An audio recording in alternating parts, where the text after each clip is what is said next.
tax on the counties. Some counties may want to go all the way up to 0.05. Some counties may only want to do 0.01. For Decatur County, it's about $750,000 a year if you do 0.01. But even at my math, $36 a year is far less than $125, I'm going to say. So we basically paid for it up front. If you want to do 0.02, you're still in the black. In 0.03, you're still in the black. So we did pay for it up front, but we didn't want to mandate it. We don't want to do that. I don't like it when the federal government mandates to me, and I'm sure you don't like it when we mandate to you. But we did pay for it up front, so you can do it if you choose to do it. It's your choice. Each county council must approve it. How's the money given out to the departments? We tried several different ideas, and Chairman Thompson came up with this one, which I think is a pretty good idea. It's based on the assessed property value less farm ground. What we were trying to do is say that a fire department that has an industrial complex, or maybe Honda, or maybe something like that, would receive far more money than a department that pretty much farming community. They don't have the run volume, they don't have the responsibility, they don't need as much money. So that's the way it would work. If you chose to do a 0.01%, would be divided, that 750,000 approximately would be divided by those departments based on assessed property value less farm ground. So I have to tell you as I close that this is the greatest opportunity we've had in my lifetime to save the volunteer fire service. If this isn't the solution, somebody please tell me what is. We have to find one, because if we don't, we are going to be dealing with fire departments that can no longer keep the doors open. And we see some of them around our area. Some of them struggle. All of them are struggling for individuals to join. We also renewed the volunteer firefighter scholarship. So you can go to Ivy Tech Community College free of charge if you're a volunteer fireman in Indiana. You can get your degree. We have people getting nursing degrees with zero debt because they're volunteer firefighters. We're trying to save it at the state level, but this is an option that you guys have that you can do here at the county level. So that's pretty much it. Mr. Chairman, if you have any questions, happy to answer those. What is our funding for all of our volunteer fire departments? Currently, what would it take to, we give them 86,000 a year out of their public safety tax now a year. 86,000. Each divided between all of them. They get 8,600 apiece, but we give them 86,000, correct? So to answer your question, this is a statewide legislation. I don't know what the cost is to each of your departments in the county. What I do know is some of them get money from the county council, some of them get money from the township trustee, some of them from a community, but all of them need more money. So what this one does is you would determine what percent, 0.01 to 0.05, that you wanted to do, and then that money would be divided based on that property value. That's just for volunteer fire departments. It's for fire departments, but predominantly volunteer, yes. Did you say 0.01 would be 750? Is that what you said? And about $36 a year, and I got those numbers from Ways and Means. My math isn't very good, so I don't rely on it. I made sure I got it from them. And that same $50,000 a year salary would save $125 a year in income tax savings. So that's more than pays for even up to 0.03. 0.03 would be in excess. Does the city council have to do anything? Nothing. No one else but you. But the county council approves it with an ordinance, and that's the end of it. So when they divide the money up, is that something that falls on the county to take care of dividing the funding, or is it state level? Well, I think the Department of Local Government Finance can give you the numbers of who has what percentage of assessed value less farm ground. They have those numbers, and then the county would then Use those numbers to divide the money. Yes. Okay. This goes into effect July 1st. The bill is signed into law. It goes into effect July 1st. It's House Enrolled Act 1054. It was, 1454, and it was authored by Representative Craig Snow. It is the Department of Local Government Finance bill, their annual bill. It's very thick, tons of different provisions in it, deals with all the different tax changes, but this is one provision that I was able to get in the bill. Goes into effect July the 1st. If you made a decision to do it, you would begin in 2024. This money's going basically for training for firefighters, This would be to offset their operating costs. The so training, that's just part of it. the training, we're paying $6 million a year, $10 million a year, but this is to help them pay for fuel. Frankly, it's to help them stop spending so much time raising money, so they can spend more time with their families and more time making runs and being what we ask them to do is be emergency responders. So the state doesn't have any, they didn't put any restrictions on where the funding, it's just for operations. No, correct. It's just, we go to the fire department to their general fund, they would decide how to use it. Is there a deadline on when we have to make a decision? No, but it would take effect. It takes effect, but we can decide to do it whenever we decide we want to do it. You can, and you can also change the percentage. If you decided to go with 0.01 this year and find out that's not quite enough, or you go to 0.02 and think, well, that might have been too much, and you back it down. What you do have to do though is at the end of each year, the balance has to be zero. You have to pay all of it out. You can't sit on a balance. Okay. Is there any way of contacting, seeing what the volunteer fire departments need? I mean, Absolutely, it would and be nice, I'm it sure. would be nice to know where to set them. I'm sure your county has a firefighters association, fire chief association. I'd get a hold of them and have them come in and talk to me. The other thing is, I spoke last evening to Ripley County. Their council decided to go ahead. I spoke maybe 3 weeks ago with Jefferson County. They were positive as well. I think this is gonna happen around the state. It may not happen in every county. It certainly won't happen at the same rate in every county. Give you an example. City of Madison, 13,000 people, still volunteer fire department. They are volunteer fire department because they can't afford to go to a career. They go to 0.05, it's over $4 million a year. They can go to career and still not cost their citizens hardly anything. So that's an opportunity that we haven't had before. Do I have any more questions?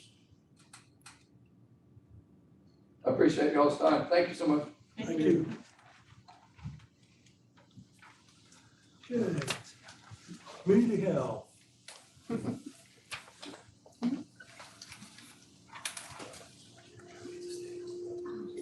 Sure. I'm Linda Wester. I'm acting as president of the board of directors for the Community Healthcare Clinic, and this is Emily Burton, who is our clinic director. She's been our clinic director for almost a year now. You might be used to seeing Rosie Steer here representing our clinic, but Emily is here doing a fantastic job for us now after Rosie retired. In front of you, you will see a hard copy of our request for support from the county council to the Community Healthcare Clinic in 2024. The council will probably remember that you've helped support this nonprofit agency through the use of the receipts from the riverboat revenue for several years now. This coming year, the clinic still needs your assistance to help low-income families who are struggling to afford health care in our county. The clinic aims to provide medical and dental services necessary for patient-centered care and to promote long-term care, health, and wellness. When our citizens are healthy, they're able to obtain and sustain employment and provide financial stability for their families. This is easy to see how this helps the overall economy of our community and our county. Physical health and economic stability also contribute to the mental health of the residents of our county. The clinic currently serves the county with 2 paid nurse practitioners. Emily is one, providing medical services, and 3 volunteer dentists providing dental services. In 2022, there were 306 patient visits to the clinic. This year in 2023, we're hoping to increase the number of visits from our county residents and increase our outreach to the community. To help to do this, we are hoping to increase our immunization clinics that we do in cooperation with the health department. We're planning to provide informational classes to assist patients who are dealing with diabetes, smoking, hypertension, and other classes to help with learning more healthy eating habits. This will all be done with cooperation with the County Extension Office. And we're also trying to provide blood pressure screenings at the adult center as well as other venues. All of this is done to help increase the visibility in the county so that we can spread the word of the services that we offer to the population here. Currently, the clinic's day-to-day operations are managed by 5 part-time employees, a secretary who fortunately is also a medical assistant, an accountant, the clinic director, Emily, and 2 nurse practitioners. All of the dentists and the physicians that work in our clinic, as well as board members, are volunteer. There are approximately 30 volunteers who assist the clinic with all the things that need to get done. We feel that the greatest strength of this agency continues to be the high quality and personal care services provided by our medical staff. Significant challenges to the program have been increasing need to use social media. You've heard me talk about that before. And to increase the awareness and outreach of our clinic, and the need for fundraising as we must cover increasing costs of rent, liability insurance, and equipment costs, including improved technology and dental machines that are aging and have to be replaced very soon. This year, the clinic is requesting $22,500 from the county council to assist with our expenses. This is the same amount as that we asked for this year that we're doing right now. Riverboat funds administered through the county council have been so appreciated and essential to the community health care clinic in the past.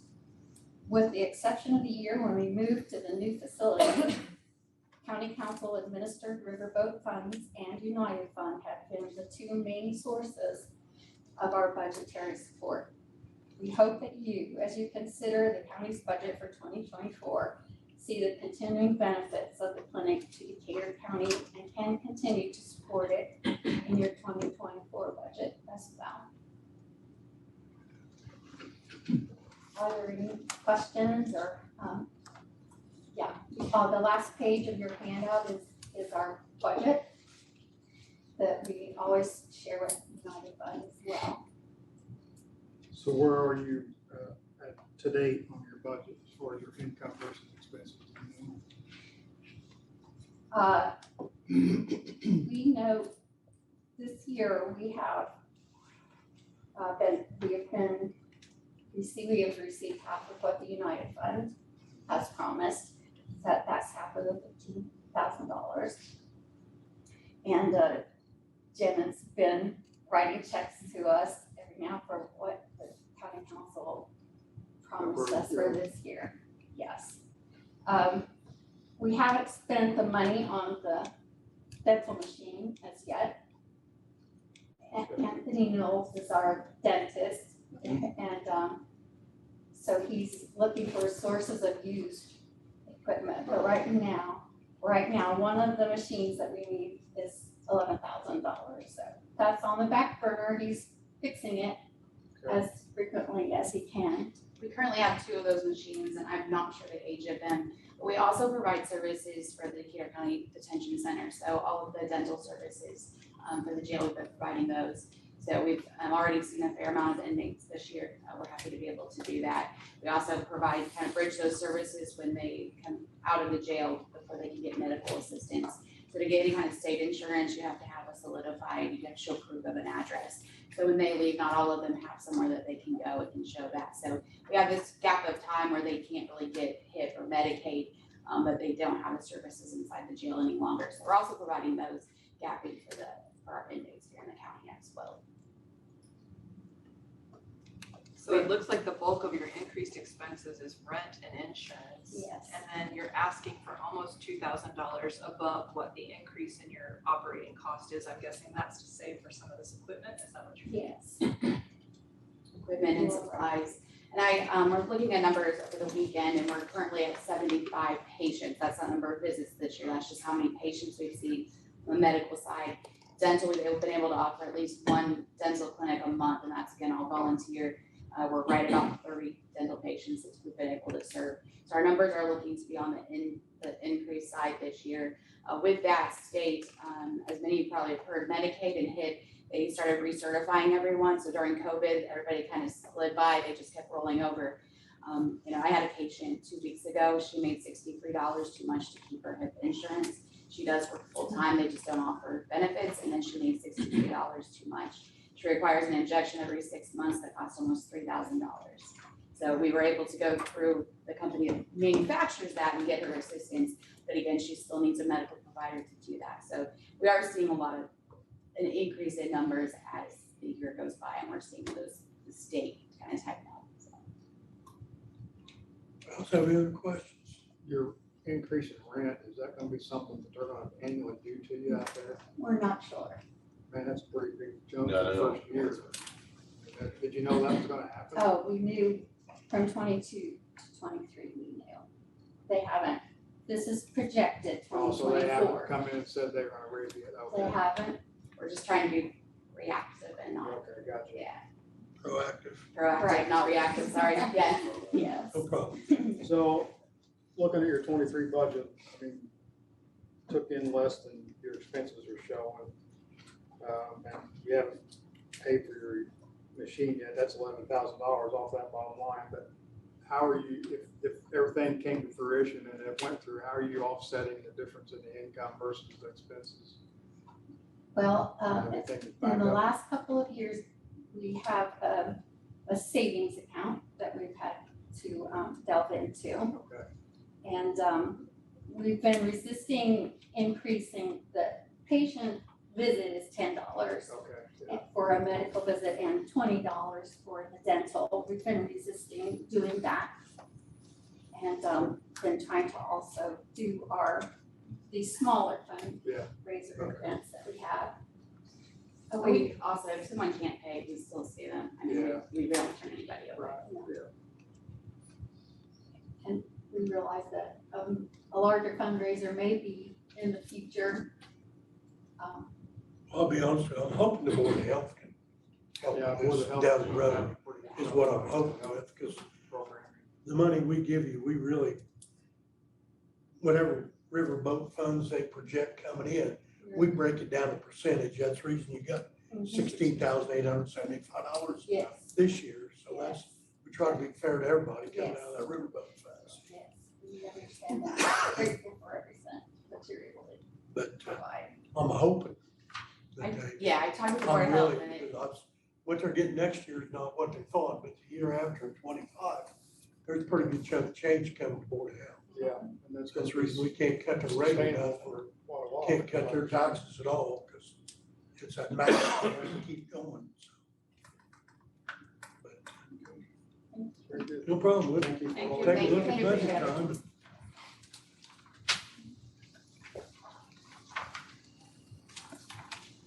Okay, child advocacy, Ms. Jack. Okay.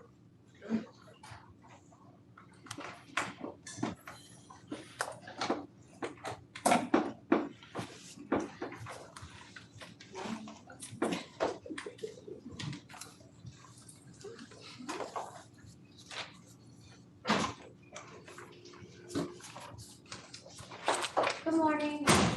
My name is Kelly Jody. I'm the Executive Director of the Children's Advocacy Center of Southeastern Indiana. We work with a team of first responders to deal with allegations of child abuse, all types of child abuse, neglect, as well as witness to crime. We have offices in 3 locations, one being Greensburg here next to the RAMC building, as well as Dillsboro and Madison. In your packet, I have the formal letter of request, and then I also brought some case data. The case data sheet with the 2009 date on the top, that outlines all of the counties that we served. We do not charge anyone ever to come there. We are 365, 24/7 service. We work primarily with law enforcement prosecutor's office as well as DCS. DCS is our Department of Child Services is where we typically receive the majority of our referrals to our office. We do have 7 employees, we have 3 advocates, 3 forensic interviewers, and 2 education prevention specialists that deliver our education program in our schools throughout the entire region. So yes, the 2022 data sheet is of last year. You may remember that our number was the highest in 2021 as we were still receiving a lot of referrals due to the COVID lockdown. So while it looks like the number went down to 538 in 2002, let's remove the influx of the COVID situation. We are still already this year 30% higher at this point in time when I ran the data on Friday before I left the office. So our numbers are up this year. Even with the number being 538, which sounds drastically lower than the 640 from the year before, 538 is still the biggest number without COVID included, without the COVID lockdowns included. So one thing I'm really excited about, and the one side of your packet, this is the infographic for ease of reading with where our funding sources are derived from. And then our abuse prevention program. This was super important and it was not offered in this county by us. So I'm very happy to say that in August we will be coming to the Greensburg School District. So that's a kindergarten through 12th grade age appropriate and research-based program. We go classroom by classroom rather than large assembly style prevention education.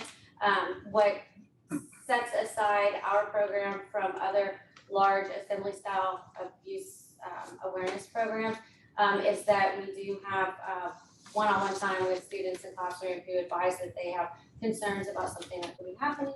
I do foresee that the numbers typically escalate when we have visited a school district. So I cannot foresee what those numbers will look like for Decatur County at this point in time, as we won't be there till August. But that was the big initiative that I had hoped to work on from last year to this year. We were successful in creating that relationship with the school district and the superintendent. And that was one good thing that occurred in the past 1 year. And then always, the purpose of a CAC is to minimize trauma. So if you'll take a look at this infographic, you can see that what used to happen when kids needed help for abuse or neglect or witnessed the violence, it typically started with a disclosure to someone close, maybe a school counselor or a teacher or anyone.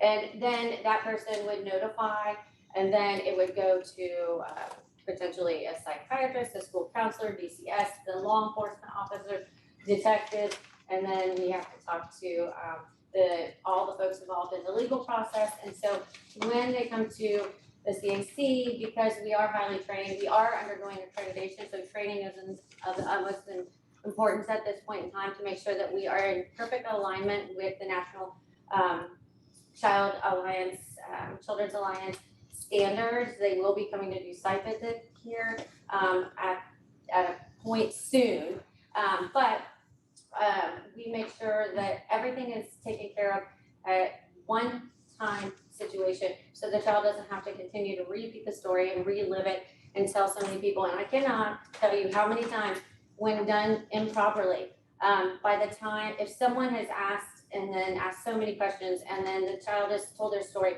over and over and over and over again, by the time they get to the CAC where we have the equipment and it's suitable for court proceedings, and the line of questioning is a highly specialized protocol. By the time they get to the CAC, when they've been asked too many times, they typically just say, I'm so sick and tired of talking about this. I don't want to talk about this. Sometimes they won't talk at all. And sometimes they will disclose again, but hopefully it will be the last time. So the goal is to make sure that we get their story one time and it doesn't need to be repeated. Also, that I find noteworthy is with our school prevention program, we have been recognized by the state of Indiana for our mandated reporter training. And so my director of community outreach, Shannon Perry, has provided the mandated reporter training. That's so important to help people realize and recognize when to call, what it looks like to call, and how to call properly.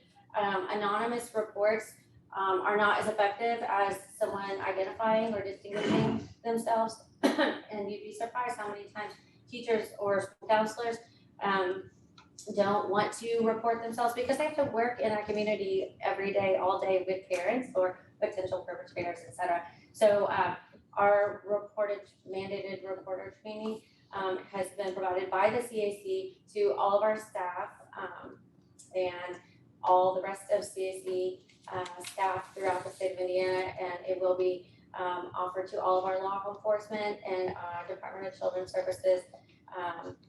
Prosecutors are welcome to it, and yes, so that was another positive thing that's occurred over the past year.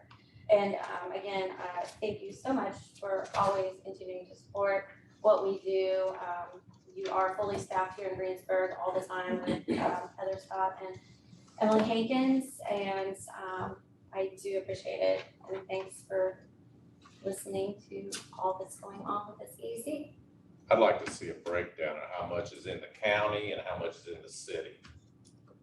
Because I see Greensburg as a city only pays $3,000, we pay $6,500. Yes, that came from the police department. The 3,000 Greensburg Police Department. So the city of Greensburg doesn't pay anything.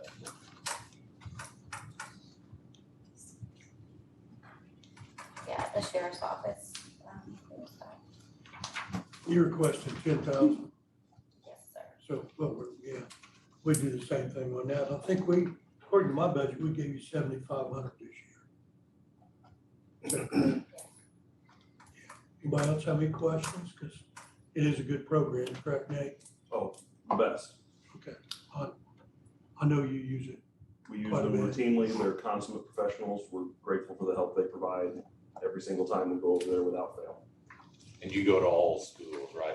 All Decatur County schools, not just Greensburg. Just Greensburg right now. I only have 2 staff, and we're covering, how many buildings? 19 buildings last year with only 2 gals. So I would love to hire a 3rd person. I have counties screaming for help for this prevention program.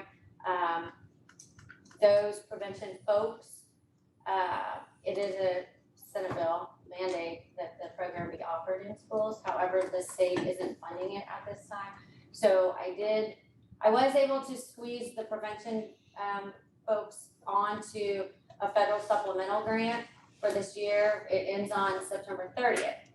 I will continue to be able to fund them through general budget and fundraising dollars, but that's only to maintain what we have currently, including Greensburg, for sustainability purposes. But yeah, we would love to be in the rest of Decatur County, as well as Scott County is begging for it, all the way down towards Clark, et cetera. But that's gonna require more personnel because they go, if you look at their schedule, like it'll be several weeks to get through Greensburg, and then they'll move to South Ripley, and it'll be several weeks to move through the entire district because it's kindergarten as well. Then we go to Milan, then we go to South Dearborn, then we go to Rising Sun, and then we go to Madison Consolidated. And those larger school districts obviously take a longer amount of time because we try to avoid the large assembly approach because we have students that will connect better in a small group setting and let us know if something's wrong. Do you currently have students at North and South Decatur? Oh, You that know. we do not track what school district they visit from us, so, Okay. oh, okay. Yes, for sure. And Yes. unfortunately, I cannot use volunteers in this situation. I can use volunteers for fundraising purposes, which we rely heavily on our volunteers, our kings and queens from Mardi Gras, which you all are aware, represent from Kings and Queens for the Mardi Gras ball in February. However, I can't safely use volunteers for this situation because the training requirements are so rigorous.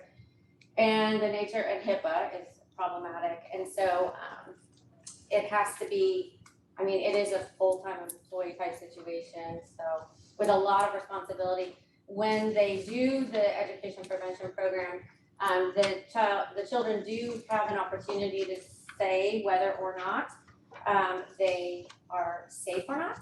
And should they mark that they are not safe, then, we do, sit with them. And as a result, we have to make, minimal facts, because we don't want to re-interview. We have to make a determination on whether that is a hotline, call or not. And so, if you look at that one, piece that was listed, it's in the packet, it's your prevention. It tells you, how many interviews were completed at the school level. And sometimes this is an emergency where we are literally concerned about putting this child on a bus and sending them home at the end of the day. So, you can see we had 420 interviews, which means 420 kids stated out of the 16 schools, we had 5,000. So 420 said they indicated they did not feel safe. And that resulted in 41 hotline reports. So that's an immediate, safety issue that, obviously they're not all substantiated. So, It does look like the schools that you're doing prevention at are contributing though too, from the budget, right? yes, yes. Yeah, the prevention, I put it on the bottom, like in the incomes, because of that. But we continue to do, we continue to have our, collaboration or MOU with our mental health folks, and, CMHC is up here, and we still are doing our referrals to Cincinnati Children's Hospital, and we are also still offering the telehealth option through Cincinnati Children for Greensburg as well too. Any other questions, concerns? We'll take a look. Well, thank you. See how much we get coming on the riverboat fund. I expect it to be down this year, as you mentioned earlier, so, but thank you, I understand where it comes from. Thank you, ma'am. Appreciate it. Okay, Good to see you. Ms. Howe.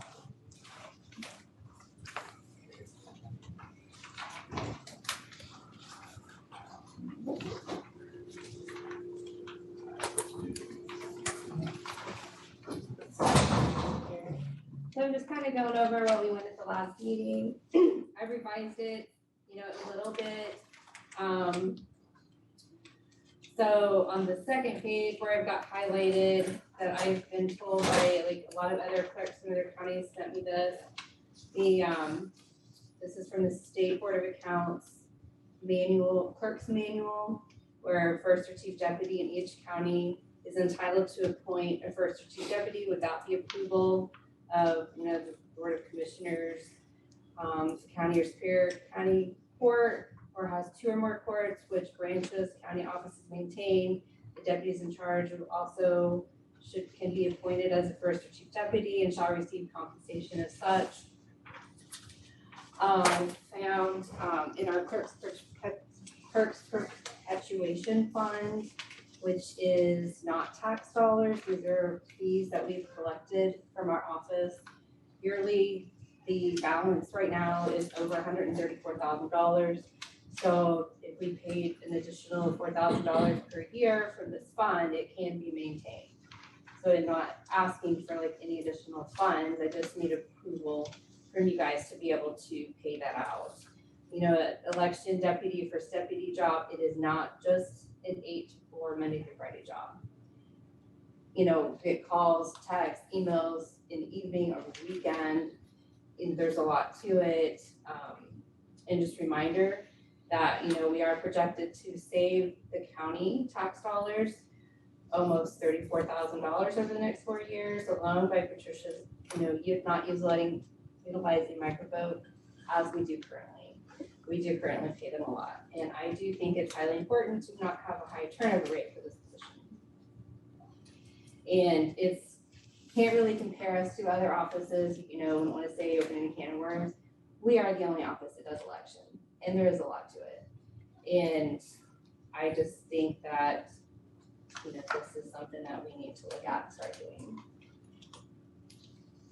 What all do you use out of your perpetuation fund? I'm sorry, What all do you use that perpetuation fund for? Is there other things that come out of there annually? not much, no, honestly. What can it be used for? Janet? Preservation of records, so that includes paying someone to preserve records, maintain them.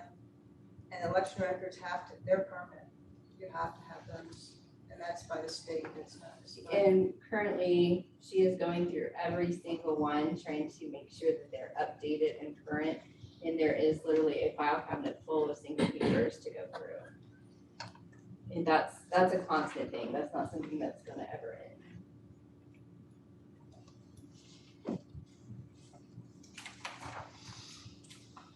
How many counties have the first election deputy or first deputy? Most of them have one. Most that have reached out to me have at least a first deputy or chief deputy or both. And then some second deputies and on down. Is there wages compared to what you're asking? Say that again, please. Is the wages you're asking for compared to what they're Yes, first some, deputy? some obviously pay more if they're Yeah, larger I just counties. wondered in a county of our size, whether it was, you know, whether you're comparing apples to apples. Yes. You understand what I mean? Yes. Yes. And some of them do like a percentage of what the clerk gets paid, but most of the clerks I reach out to make more than I do, so it's not worth it.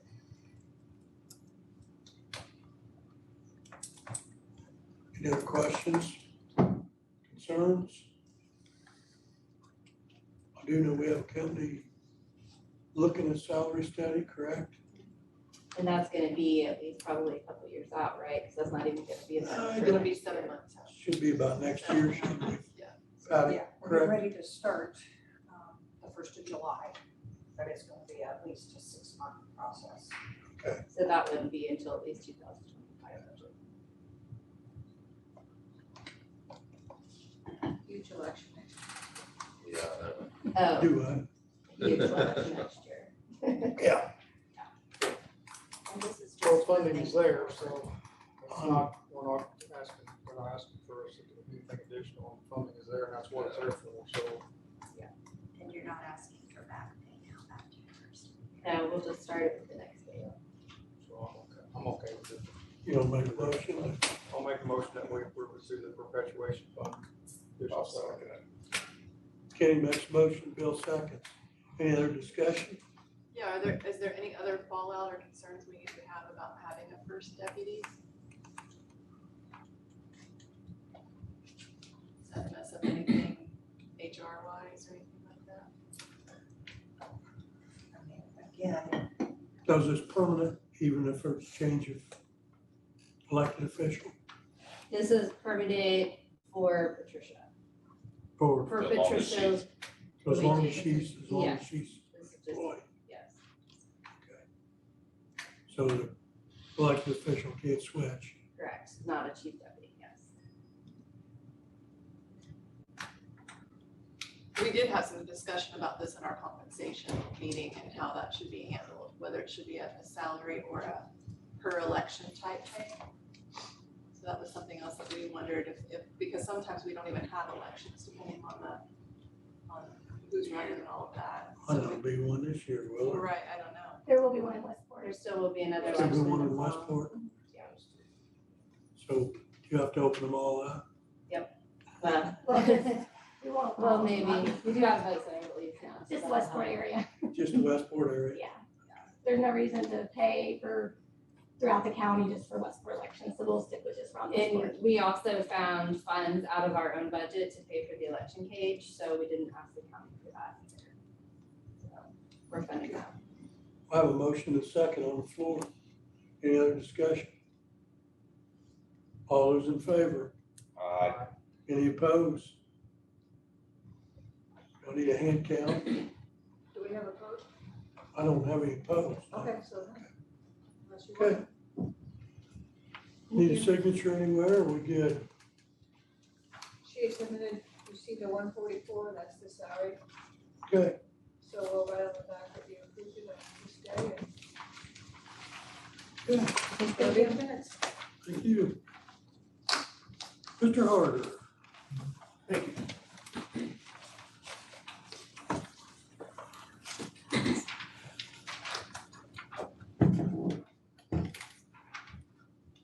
Good morning, everyone. Ladies and gentlemen of the council, Mr. Chairman, thank you. For the record, my name is Nate Harder. I'm the prosecuting attorney. I sent you an email to your government emails. In case you did not receive that, I brought a copy of it outlining that I am here today for what we're calling salary issues. There are two asks or topics, if you will. The first, I hope, is easier, and so that's why it's first. We'll hopefully deal with that swiftly before moving into a larger discussion of the budget proposal that I am intending to put in front of you. However, that first issue is I recently lost a deputy prosecutor. It was a mutual parting of ways. It so happens that he's receiving more money now than he was when he was here. And his wife, who is a deputy prosecutor in my office as well, also knows now what the job market looks like out there. I'm going to need to fill that position. And, well, we're trying to figure out what it should pay. And part of the discussion has been, what should a deputy prosecutor make? What should somebody who has a Juris Doctorate, a terminal degree, make, even out here in rural, small town Indiana? What we found is that the going rate is 80,000 or 80,000 plus. That's statewide. We mentioned this Wagner Irwin Shealy firm that is performing the salary study for Decatur County. That firm also was recently retained by the Indiana Prosecuting Attorneys Council, and we are going to get more into that, I hope, in sort of the phase 2 of the discussion. But pertinent here, their recommendation for statewide prosecutors' minimum starting salary, fresh out of law school, is 80,000. Now, in this, I have 3 deputy prosecutors that are full-time. One of the positions pays 86, the second one pays 74, and the last one pays 68,000. I have, the one that left was the 86,000. So I have enough money in that line item to pay that person 82, 85, 86. But then I would have left behind the 2 deputy prosecutors in my office who might have more experience, making significantly less, not just a little bit less. And so I've worked with Christy Smiley, looking at the balance in the funds, the fact that we have not filled this position yet and won't be filling it until probably August, as well as some unpaid leaves we have, some maternity leaves. And there is room in the budget this year without expending any new dollars to pay all 3 deputy prosecutor positions 82,000. That would level the playing field while we wait for the study to come out. It would allow me to be competitive, and it would allow me to not leave anybody behind in the process. I think that's consistent with the going rate around the state, and that's why I brought that proposal to you, costing you no additional dollars. The request would be that you amend the salary ordinance to allow me to shift the money that you've already appropriated around to pay all 3 deputy prosecutors 82,000. So that's the first item for discussion. I think it might be appropriate to stop there and answer any questions you have about that before moving on to the bigger picture. Although I know the 2 are related. So that's for this year. What about next year? Yes, sir. You're 100% right. In the letters, this will cost you no additional dollars in bold, not in bold this year. And I'm aware of that. Now, it depends on what the council is going to do for raises, but I don't think it will cost you more next year than this year. But I don't know that it will cost you much more than what the increase would have been, for example, had Mr. Clark stayed. Okay. So I think what the compensation committee is hoping to recommend, I don't know how much this has been discussed out loud here, but there's a discussion about a percentage. There's a discussion about taking into account years of service and using those numbers. Mr. Clark and Ms. Orchard both would be getting pretty substantial raises because of those years of service. That would have been coming down the pike anyway. So there would be an increase, but it would be a moderate increase, something like 5,000, probably not more than 10. over the year previous. And certainly, given that these are raises, significant raises, if the council were to say, for these positions, we're not doing the 2% plus longevity years, I would understand why the council would say, no, you got your raise right here when Harder asked for 82 for everybody. I know that's treating us differently, but then again, literally nobody else has a Juris Doctorate. Well, but you still have to sustain the increase you're gonna get this year. Well, that's coming. That's coming either way. The Wagner-Irwin-Scheele study is coming, and part of what we're hoping to talk about here today, and I have with me from the Indiana Prosecuting Attorney's Council, Brock Patterson, who runs our legislative affairs at IPAC, and also my Chief Deputy, Doug Brown, to help answer questions about this bigger picture. But the firm that we've hired to tell us what do people get paid, what should they get paid around the state, has already studied my office. They've already done that study, and what they recommend is a minimum starting salary of $80,000. So we sort of already have a preview of what they're going to say for us too. And by waiting until we're done, all we're doing is hamstringing my ability to be competitive and to pay my people what they're worth. I cannot be in a position where I lose another deputy prosecutor to the market, which is a high potential possibility, and have a maternity leave, which I know is coming this fall, here in a month or two, 2.5. And then Mr. Brown and I are together, the two of us, handling all 3 courts. That can't happen. I have to be competitive right now. And since we already know what the Wagner-Irwin-Scheele study is going to say about my office, I'm asking you to float with me for a year or 2 until the study comes out. And if the study comes back and says that we're supposed to be reduced, then that's what the study says. It won't. It's not going to, because that's what the study has already shown statewide. And to my fellow members of the committee, I know that's not what we've discussed as a group, but it's a little bit different because they have Juris Doctorates. I've got to be competitive. Any other questions? What's next year gonna look like? Last year, the county general budget for the criminal division on the prosecutor's office side was $784,000 and change, I believe. The budget proposal for this year for the criminal side of the prosecutor's office is going to be $1.4 million. Here to tell you more is Brock Patterson. So I would like to bring Brock up here. The Prosecuting Attorney's Council engaged the services of Wagner-Irwin-Scheele which is a firm out of Muncie, and that most counties use and respect to do staffing studies, to do compensation studies, to write job descriptions. That's why we hired them. They're really good at what they do. And they brought us back results about what the state is facing statewide. Brock can tell you about the formula that they used and results that generated. My budget proposal that I'm trying to tell you about out loud and transparently in public is significantly larger than what I know the council can do. But it reflects the reality of that study. It shows us a direction that we can chart and maybe shows us where there's room for incremental progress towards that larger goal. I don't mind the effect, the physical effect and reaction that I just saw on your faces. But I do want to give the chance to explain where that number's coming from, that this is not something I pulled out of thin air, that there's a basis for it, and maybe that helps explain why the ask is what it is, and where we can go from there. So next I'll hand it over to Mr. Patterson.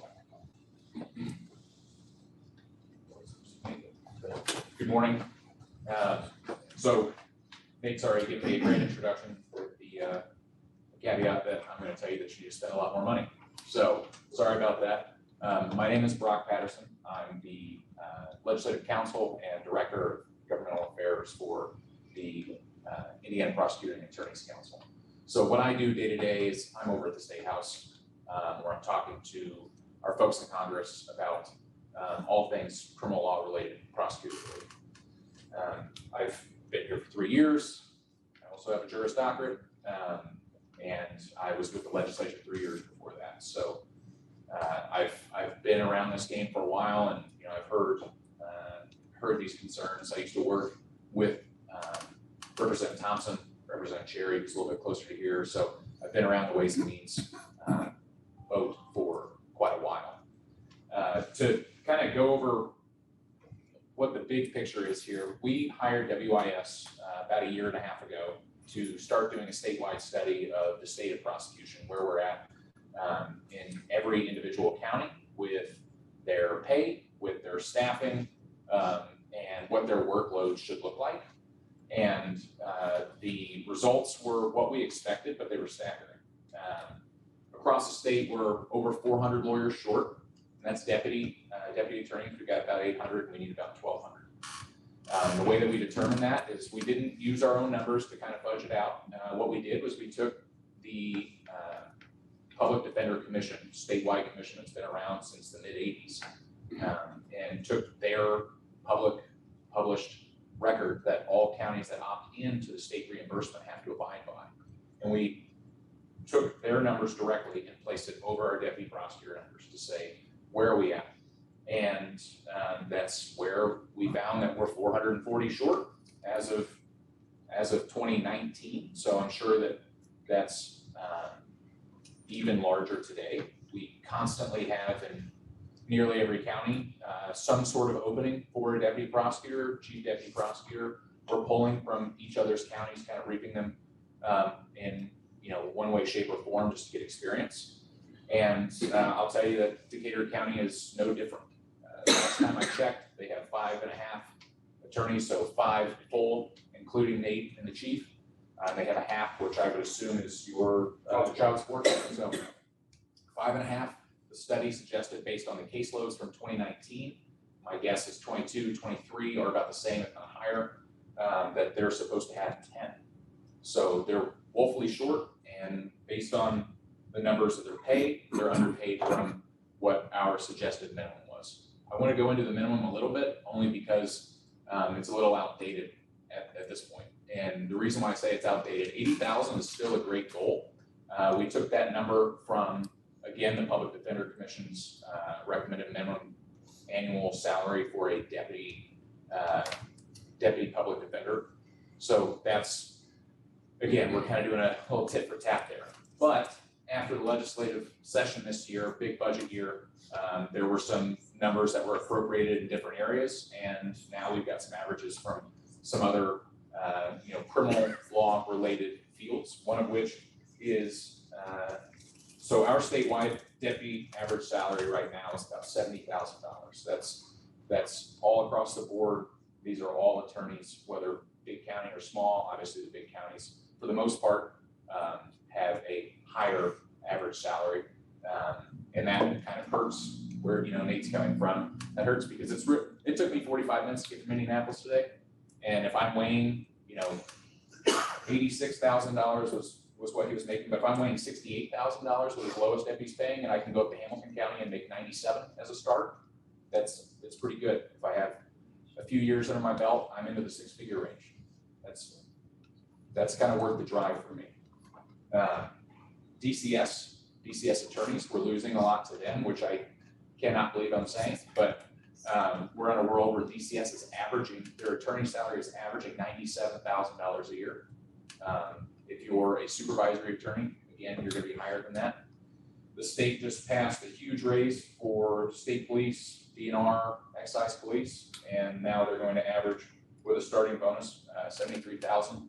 And that's not average, that's their starting pay right out of the academy, $73,000.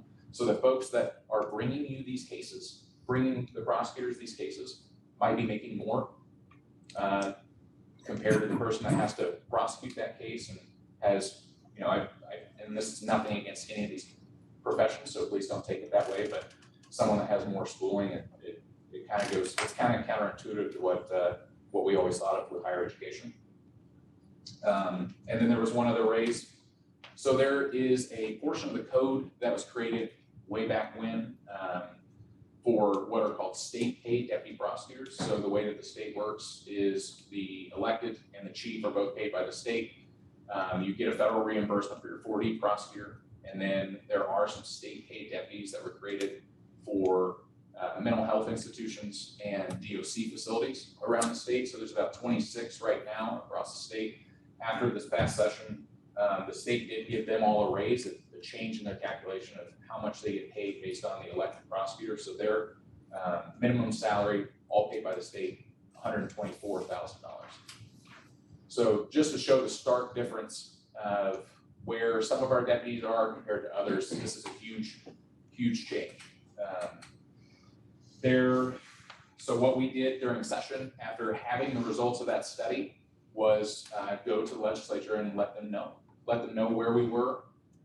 We had 4 bills that were filed that dealt with this issue in various ways. Unfortunately, at the end of the day, there was everybody asks for money during a legislative session or a budget year, especially one where we have so much, right? And we didn't get what we asked for at the end of the day. Some folks wanted it, some folks didn't, and that's just where we end. Now, as the first go around, I'm sure that that's not going to be, we were asking for 20 million a year from the legislature, and that was to fund a third of the state to get us to the numbers that I'm talking about. So really what we're trying to do is stop the bleed first by raising everybody's salary and then backfill all the positions that we need. What that proposal would have looked like was a 70% reimbursement to the counties for deputy prosecutor salaries. So you all still would have had a foot in the game, but obviously the load would have been lightened a little bit. What we did math-wise was basically we realized that at 70%, you could raise how much you needed to pay these folks. You could backfill those offices, and then after reimbursement, you would be paying either the same or slightly under what you were paying prior to the reimbursement. So really, there wouldn't be much or any cost increase to the county. The next steps for us, I actually have a meeting after this at 1 o'clock with Speaker Houston and Representative Thompson to kind of go over what happened during session, what are our next steps, and because we're in crisis mode at this point. So unfortunately for that though, it's a 2025 realization. So we've got a couple of years here to figure out, but that bleed is not going to stop from the prosecutors across the state. And I would hate for Nate or anyone else around here to lose additional deputy prosecutors. I will say, because there is so much money out there, Representative Frye already talked about a local option income tax option for the volunteer firefighters. I believe that calculation is a made provision that comes out of the public safety tax. So it's just, you all are already doing that, but that's, just kind of like the guideline of what counties can do. What the legislature did though pass a new local option income tax specifically for the county judicial system. It could fund up to half of your county costs associated. So that's your public defender, that's your courts, that's the deputy prosecutors and staff, your probation department. So all of those things can be up to half. You can look at that bill. It was Senate Enrolled Act 417. Senator Holdman, Representative Thompson were the authors. And if you look at the fiscal on it, it shows what they estimate to be, the revenue that can be generated from that if you get to the max. Obviously, you still have your tax caps, but that is another option that's out there. And contrary to the public safety tax, there's no sharing with any local municipalities. It's all county funds. So that is a little bit more advantageous, especially if you don't need to build a new jail. But I think I've covered quite a bit of where I've been working at, but if there's any questions on any of these numbers, happy to answer. So the state's not gonna help at all? So the state, Is that the end of that? right now, no. The state knows this, our friends in the legislature know that this is a problem. It's just, how severe they want to weigh it, I'm not sure. But what we've heard from some folks in the legislature is, well, this is a county problem. I don't think the county should be paying any of this. Or we've actually heard the county should be footing the whole bill, and we've heard from other folks the county should be paying for any of their state officers. The whole office should be paid by the state. And I went back and did the math, and there were like 140 new courts have been created statewide over the past 15 years. And I think the state kind of caught on this year because there were about 43 more that were requested, and none of them were created. They all got shot down. So we're kind of hitting this spot where they realize that the bill's getting high, and there are other folks that are mandated to staff those courts that aren't keeping up. If I could, that's one of the reasons, one of the asks that I'm here for today. The first and the one that I hope is easiest is to allow me to pay the money I already have for $82,000 for each of the 3 deputy spots by amending the salary ordinance. The second was to raise awareness around the statewide issue and to help explain the large budget ask while preparing for what will be an incremental discussion and not something where I expect you to give me the whole thing. But I also don't want to underestimate the power that this council has, that each of you has as a counselor, especially through your statewide organizations.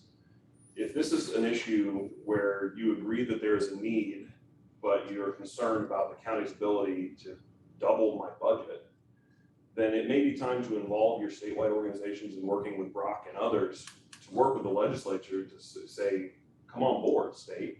If this is something you want us to do and do well, then your power as members of your statewide organizations shouldn't be underestimated. And I would encourage you and ask you to join us as we ask for this in the next year or two to ask the state to come on board.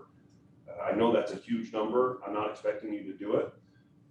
I am asking you to work with me to float for a year or two while we wait for the study to come back and while we attempt to get state funding. While understanding that that's not a promise, it's an effort. Absolutely. We had AIC support this year. Ryan Hoff and David Bortoff were great to work with. Or Bonworth, sorry. That's Dave Powell. Bortoff, sorry. David Bonworth. And then from the commissioner side, Jake German and I are great friends. So we've all had, kind of boots on the ground in the State House, but it's a lot better to hear from all of you from every county across the state when we're trying to make this big push and get a lot of money off of your shoulders. So. Well, it just so happens that the ICCA council meeting is this weekend. Great. And I'm the secretary of that, so I'm sure we'll have some discussion around that. Some of the concerns I have that I haven't heard discussed, the recommendation is for us to go from 5 attorneys, and thank you for what you guys do with 5, but to suggest that we need twice as many when we're functioning with 5, not saying that we can't function better, seems like a pretty big leap. Right. The other thing I would have a concern with is we're going from 10 to 5. Obviously, that's a facility concern, which is another cost that would be on top of that because we would have to find a place to facilitate that large of an office. So I haven't heard a lot of discussion around that, but those are other things that would be concerns. Absolutely. And I'm sure that it seems like 5 to 10 is a huge jump.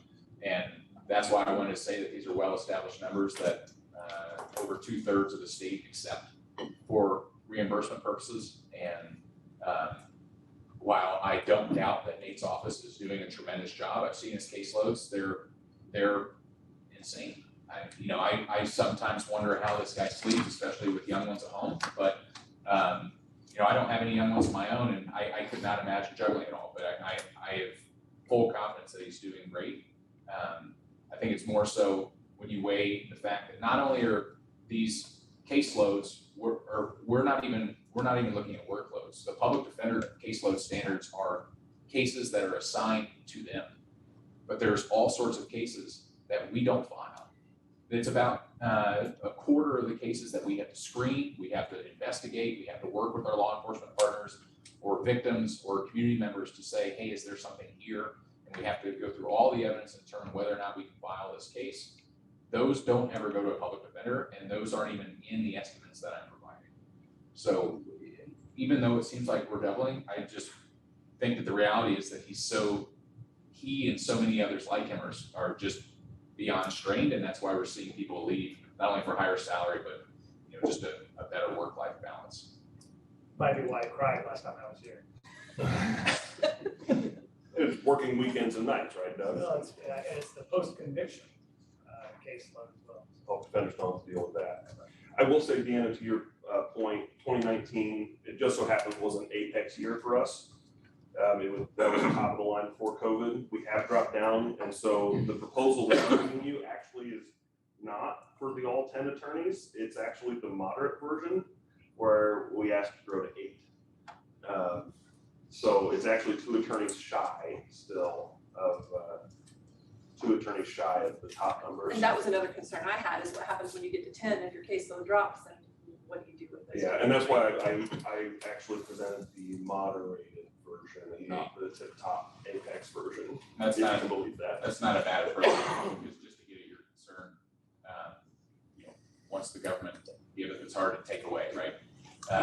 But there is some national DOJ studies out there that say that, as your prosecutor's office is better staffed, your caseloads may drop. And that's only because there's better screening in play and you're having more time to really kind of figure out the whole situation. So a moderated approach might be the best position for your county to take to make sure that you're not, overfunding the office. And to Brock's point, another way we help mitigate that concern, there are not 440 attorneys to fill those spots tomorrow. It would have to be one every other year for our office, and really evaluating, is it still appropriate? Is this still something we need? We would not add 4 or 5 attorneys next year. We could not fill those positions across the state. It wouldn't work. So it would have to be something we would negotiate and incrementally do every year. Part of what I've tried to do during my 10 years prosecutor is to bring you the long-term vision and not just here's a fire, put it out, here's a fire, put it out. With mixed success, sometimes there's fire, we need to put it out, but I wanted to try to show you 4, 5, 8, 10 years down the road where I think we're going, rather than saying, here's what I need to put it to me right now. With the exception that I would like to begin paying my people and being able to post the new position at 82. So that one was more of an action item for today, if that's possible. So you're saying in August, we're gonna have to do some horse trading? In August, we're gonna have to do some horse trading. I have an idea of what we might be able to do that would be satisfactory to the council. But obviously it'll depend on revenues and what everybody else is asking for too. In the meantime, I just have the short-term ask, two short-term asks.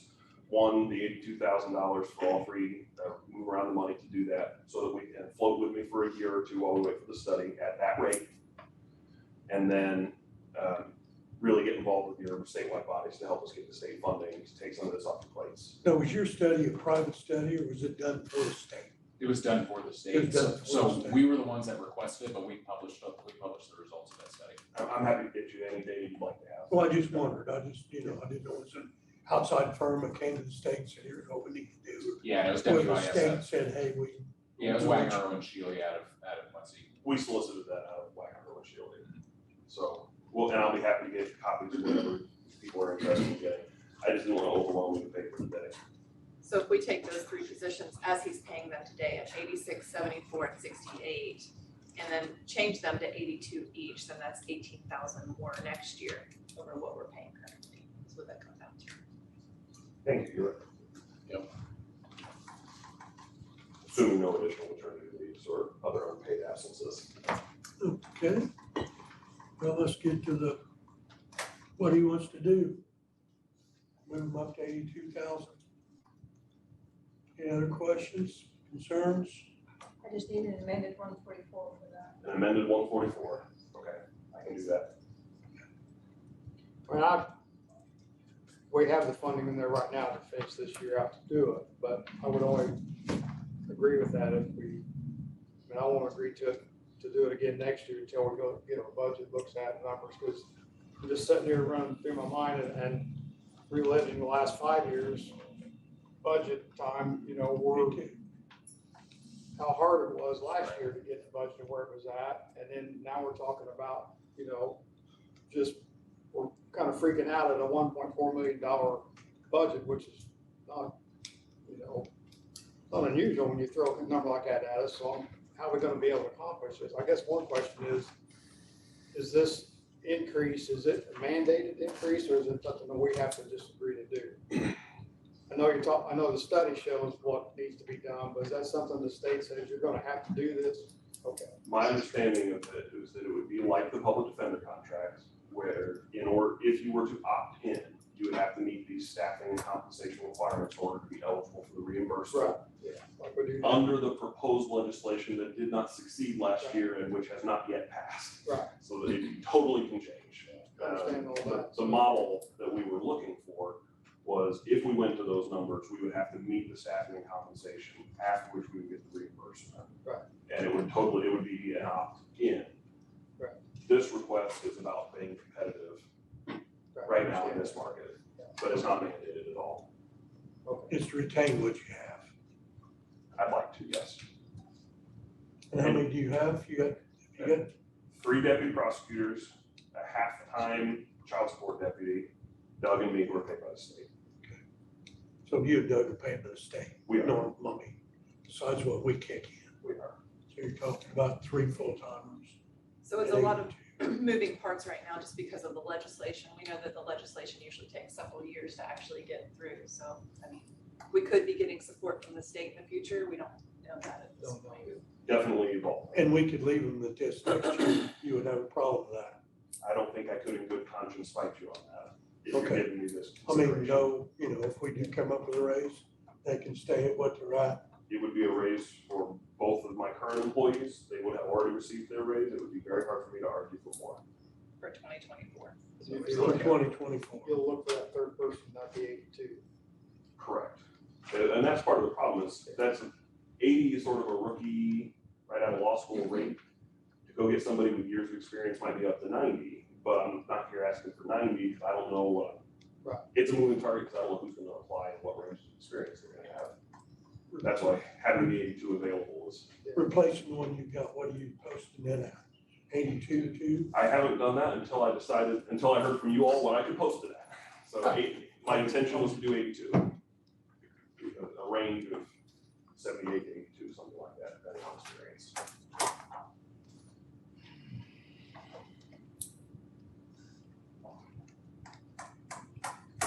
I told the sheriff we keep this kind of short, so I'm okay doing it till, the end of this year, but we're gonna have to look at budget and see what we're gonna be able to.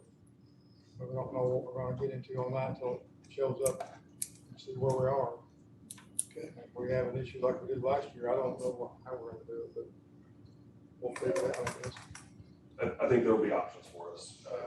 we don't have an amended 144 yet till do we either. No, but you could, We can go ahead. because you actually don't sign it. I can have that to you today, I promise. And I'll make a motion that we approve it to the end of this fiscal year and then not carry it on the next year until we review the budget and see where we are. Got a motion for Since the funding is already to there. do this year I'll second. with a look at next year. Second, Ashley. Motion by Kenny, second by Ashley. Any other discussion, questions? All those in favor? Any opposed? I appreciate it. Thank you very much. I understand that that's not easy for anybody. Help us all you can, sir. I'll do what I can. Thank you very much. Thanks, nice to meet you, sir. Nice to meet you. Okay. Ms. Winning, Hello, good morning. good morning. I sent this through the email this morning to get a copy here, just go over what we took in for taxes and what the county's made in investments.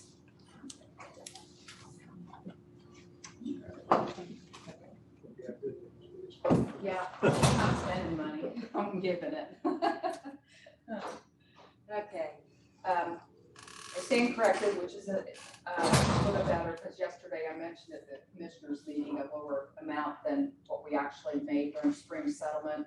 And this is for the public's knowledge as well, but we took in 26,357,643.13, and the lit local income tax was 1,454,966 for. So during the spring settlement, then we came out at 27,812,594.79.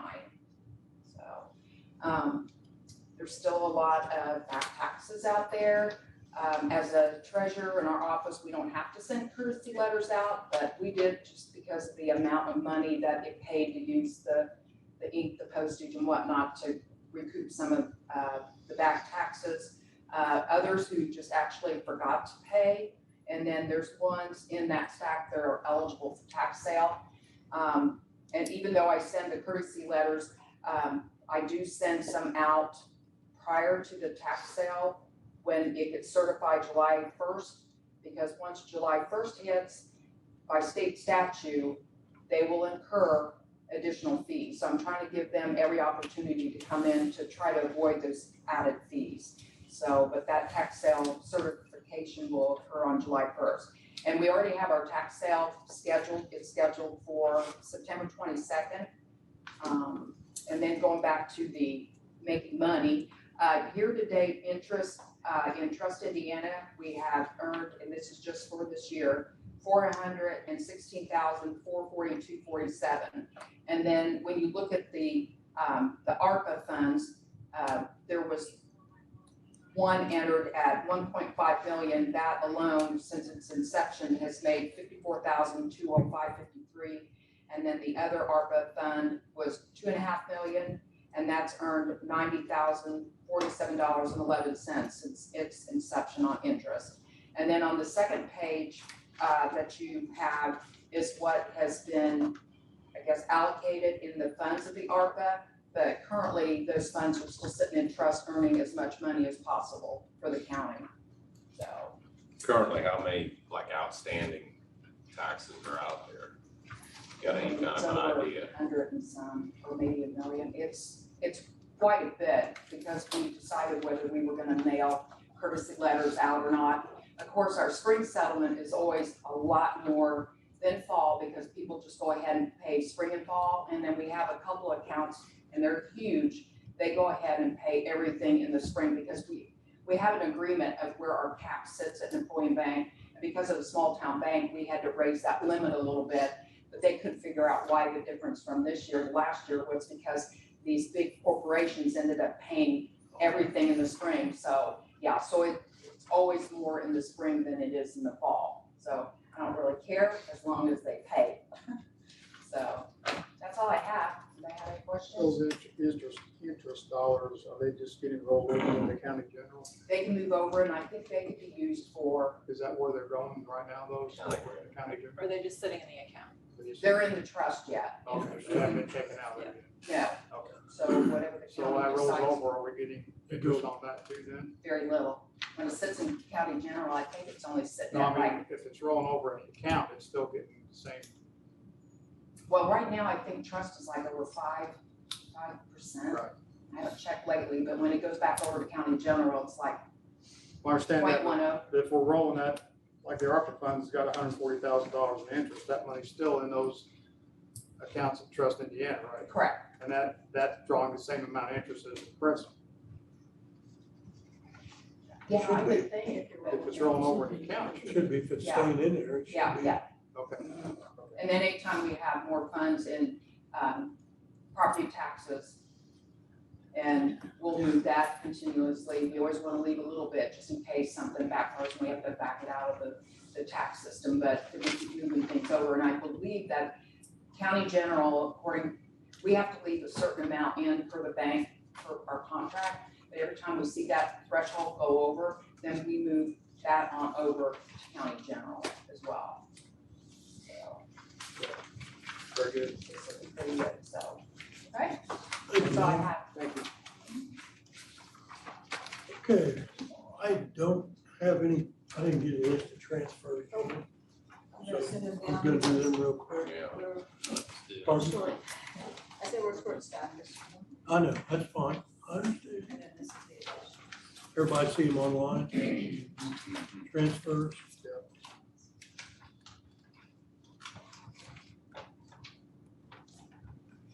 Okay.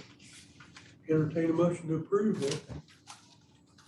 I'll make a motion. Bill makes a motion to approve a transfer. Melanie seconds. Any other discussion? All those in favor? Aye. Any opposed? Okay. Where's my list? Okay, we've got two additionals. Yes, they weren't advertised timely for your May meeting, so I think we had them in front of you, but couldn't act on it. And we got one for 250,000 for Park Road and County Route 200 West Water Main. Comes out of LIT Economic Development. Everybody see that when I got it? Okay, entertain a motion to approve. I so move. Bill makes a motion. Second. Kenny seconds. Any other discussion? All those in favor?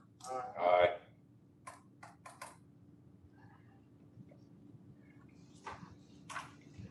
Okay. County Health truck repair, made the motion, it wasn't advertised right, correct? Correct. So we have to redo it again, $2,200 for repair and maintenance on the truck from the health department. I'll make that motion. Kenny makes a motion to approve. Deanna seconds. Any discussion? All those in favor? Aye. Any opposed?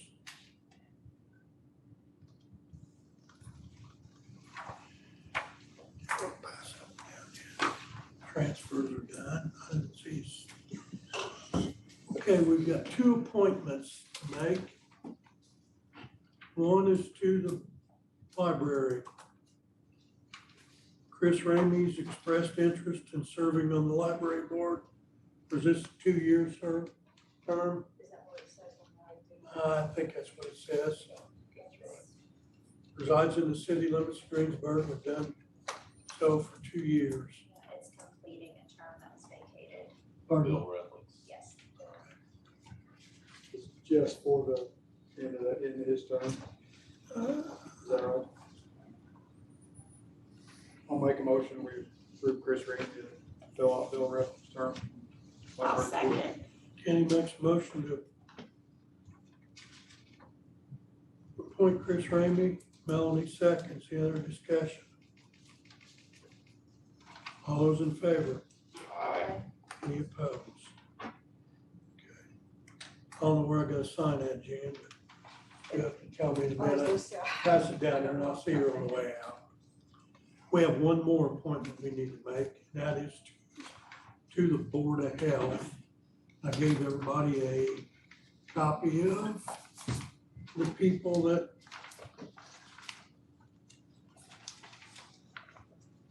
we tabled that from last week, or last month's meeting.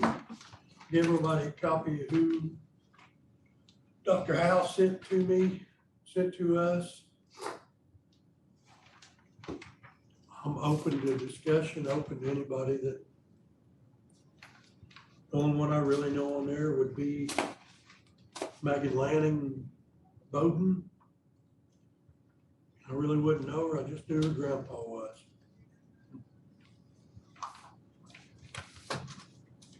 Looks like I'll put it up on the wall, throw a dart at it. Yeah, yeah. That's exactly what Dr. Howe said. They're all pretty cool. Should have narrowed it down to one, so. He said he wouldn't do that, said he was gonna leave the decision up to us. I'll entertain a motion to appoint somebody.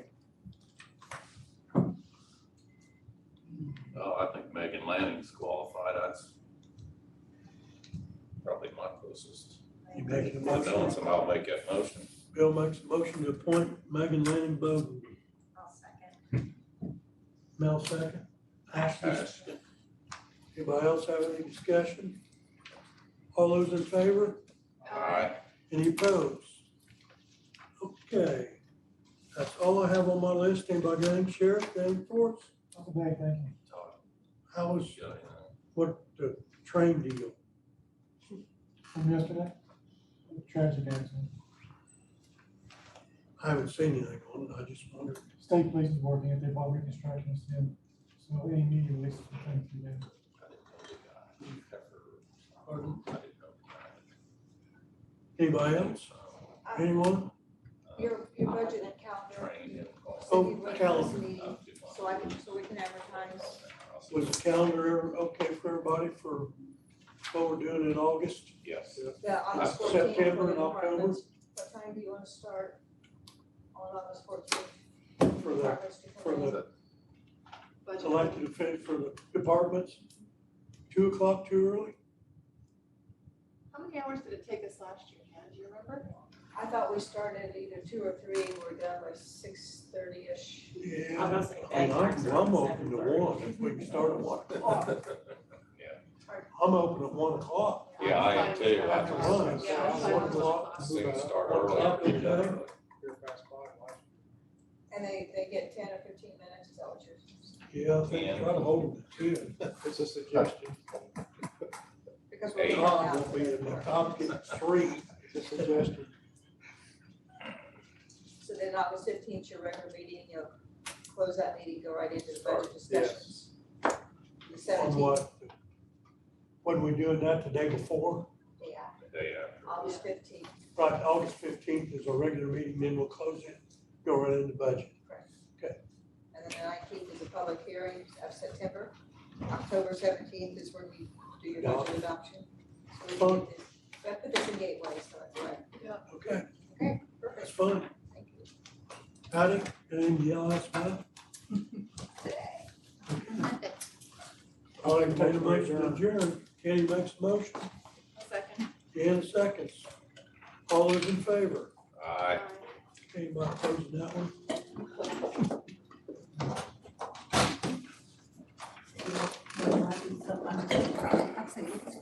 Work on that overtime.